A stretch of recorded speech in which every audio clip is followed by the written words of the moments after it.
Hello everybody, how is it going?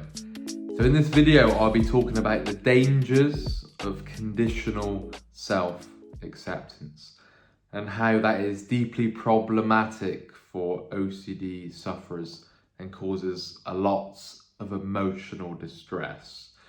Now, what OCD will do, it will target and latch to those things that you cannot accept and that you hold in a conditional fashion. So what I mean by that is that if you have the belief that I can only accept myself only when I achieve, only when I am successful, only when I act in the most efficient way, and only when I do not fail. The problem is that OCD will be rubbing its hands and looking to run rings around you, and it will always succeed in doing so. So what it will do, it will put all of those conditions into jeopardy, and it will doubt every single one. So let's say, for example, you can only accept yourself if you perform efficiently. OCD will then doubt your efficiency as a human being, but also with the tasks that you do, your performances. Could you have done that better? Could you have done that? Did you do that enough? Did you spend too much time doing that? Have you wasted time? Lots of people that I speak to, and including myself, because I had this when I was stuck with conditional self-acceptance, was that I was constantly trying to get things perfect, constantly trying to do things right. And it was a never-ending, exhausting, endless chase. And that was because I was constantly trying to rate myself based on my efficiency, based on my adequacy, based on my competence. And the problem with that was that your OCD will never be satisfied. And with conditional self-acceptance, it's always moving, because what is efficient enough? What is good enough, right? How do you know, even if you had task perfection now, how do you know that you will be able to maintain that task perfection? How do you know you'll be just as good tomorrow? And it becomes a very slippery slope. And where OCD will particularly latch in and lock is when it goes after moral themes. So for example, if you're holding yourself in conditional fashion where you say, I can only accept myself if I do good or if I do not do bad, right? So what OCD will then do, it's going to look for things where you may have performed badly or done badly or acted wrongly or acted immorally or illegally or broke the law in one way or another. OCD will be rooting that out. It will be finding it. It will be scanning for it, and without fail, it tends to find a way. And even if it can't find something, it can distort things. It can manipulate. It can twist. It's very good at doing that, right? So it's very good at getting your worst fear and twisting it, and in a roundabout way, it will convince you that this is real, that it's happened, or that it will happen, or that it's happening. And then that's it. You're locked on with the guilt and shame and anxiety and panic and so on. So you've got to be very careful with conditional acceptance. As soon as you start placing conditions on your acceptance, I say to people that you are banging trouble. You are banging trouble. And OCD has got you right where it wants you. Like in a boxing ring, right? It's got you on the ropes, and OCD is just laying punches into you. Because you're continuously trying to prove your self-worth or try to prove your adequacy because you're rating yourself. So you're constantly going to go on that chase for, oh, I am good enough, or I haven't done wrong, and I will always perform well. But OCD is throwing all of that into doubt. So let's say, for example, that you are saying that if OCD is latched to like a real event or false memory, and with the guilt and shame of that you've done wrong, and you're constantly trying to disprove that, you're constantly trying to get certainty on that, you're constantly trying to mentally solve and replay to prove that you haven't done wrong, because you need that in order to accept yourself, OCD is just blocking it every time. It's like, nope, I'm not letting you off the hook. Nope, you've done wrong. Nope, you've done wrong. You've done wrong. You've done wrong. And OCD takes its orders from your belief systems. And if you have conditional self-acceptance, that is a component of your belief system, right? Because you're only accepting yourself if you perform well, or don't perform bad, or don't do wrong, right? So OCD is then hunting that out, and it finds something every time.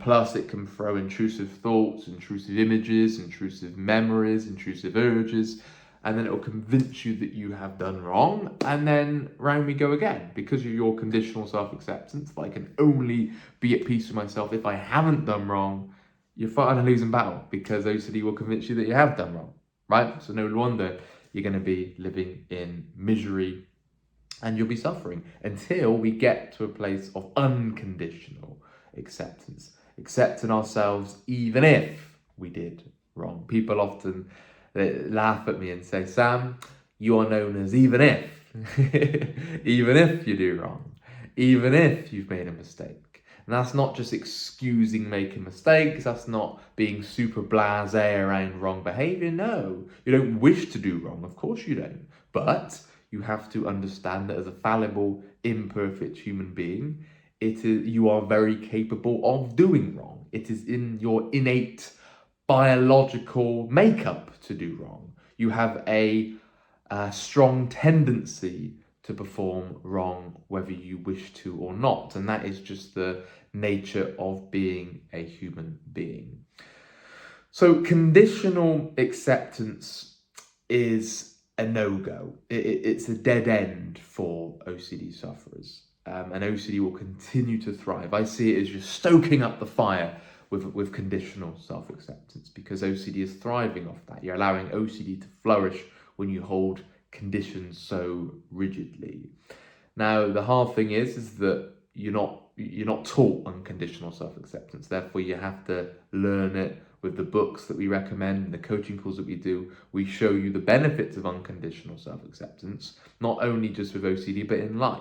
Unconditional self-acceptance, and I truly say this, and I credit it as saving my life. I truly say that, because without unconditional self-acceptance, it probably would have been a lifetime of guilt, shame, anxiety, panic. Because when you have a brain, when you have an OCD brain, as all of you watching this does have, your brain is looking to latch to anything that could be deemed as wrong and bad, and it will find something.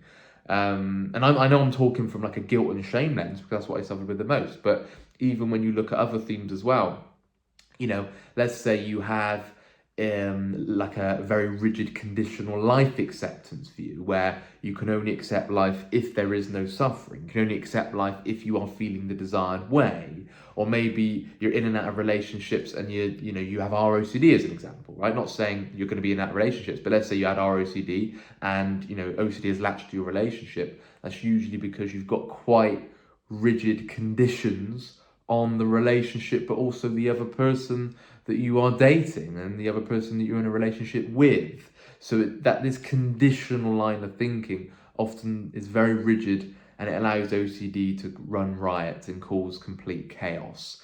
And it will continue to do that until we really start unraveling those beliefs and start applying more unconditional self, other, and life acceptance. And unconditional self-acceptance is you're looking to accept yourself even with and even if, but you've got to remember that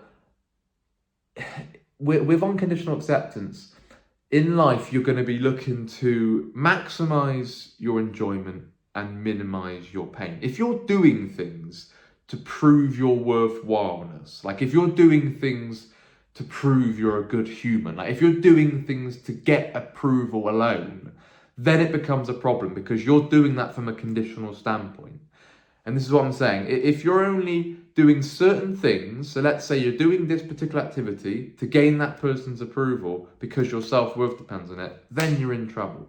I always recommend with unconditional self-acceptance that you're doing things, yes, for that person's approval, because that will bring you benefits, but you're doing it out of your own desires because you wish to do that and you want to maximize your own pleasure, your own satisfaction, your own enjoyment, right? So you want to be looking at short-range enjoyment and long-range enjoyment. Where people get into trouble is when they only do certain things to make sure they are liked by others and to prove themselves as worthy, to prove themselves as good, as worthwhile. Because the problem is that even if you gain their approval and you feel worthwhile, how do you know you're going to maintain their approval tomorrow and the next day, and the month after, and the year after. You can't guarantee that. So you're going to be so anxious about losing it. And if your self-worth is on the line, then that's very troublesome. That's very problematic, because that means that can just fall apart and completely collapse based on someone's opinion of you, based on your successes. Let's say you were successful today and were less successful tomorrow. Does that mean that one minute you're going to be excited, next minute you're going to be depressed? That isn't sustainable. That isn't going to end well. That's going to end in disaster. That's going to end in tears. That's going to end in misery, because nobody is perfect. So more than likely, you're probably going to fail more than you succeed in regards to dealing with tasks and just overall general success. So you've got to look, you can't see it as, oh, okay, I won't drive for any success. No, be very driven, please do. But it's why you're doing it, it's the intention behind it. If you're looking to succeed to prove your worth to others, then you are in trouble, because it's not a sustainable, it's not a thing that can just be, I'm worthy because I've achieved this. Because what happens when somebody then outcompetes you? What happens then when somebody doesn't like you anymore just because of some prejudice against you? Then what? What happens if your business is no longer as successful? What happens if you get injured and you're no longer in good shape? What happens then? Then you're in trouble. Because then if you're just only rating yourself and accepting yourself based on your successes, based on your body image, based on people's approval, based on people's love, then if you take that away, then here you open up the floodgates for emotional despair. You open up the door for real emotional suffering.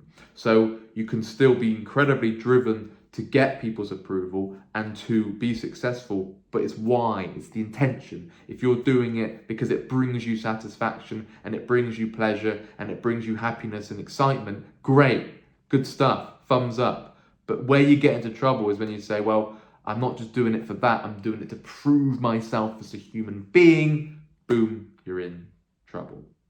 Okay? Because if you say, because I've succeeded, I'm now worthwhile, you're then going to say, well, because I failed, now I am worthless. Oh, that ain't going to end well. Okay?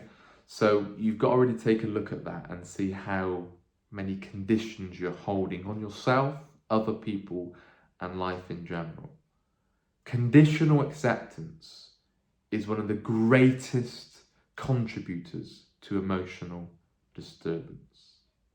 I truly believe that, because when you look at why somebody may be very miserable, may be very depressed, may be very anxious, as a coach, I can quite quickly detect the reasonings behind that, the conditions they are placing on the world, on themselves, and ultimately other people. The other people tends to be the anger. If someone's very angry, I can tend to sense why, because they are demanding things from other people.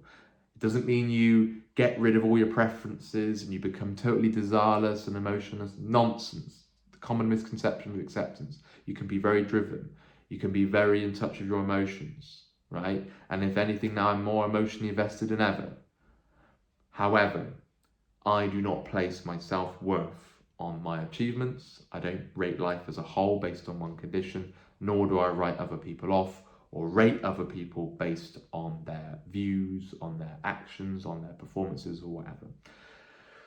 Because I have unconditional acceptance, and unconditional acceptance saved my life.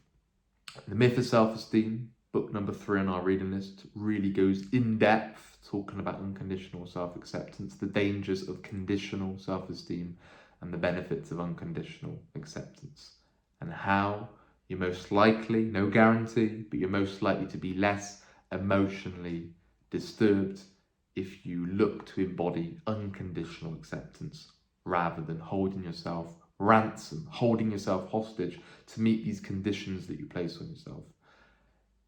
Foolishly expecting life to deliver in all your conditions and it to be easy and life not to be hard and there to be no challenges and it shouldn't be this difficult, it shouldn't be this unfair.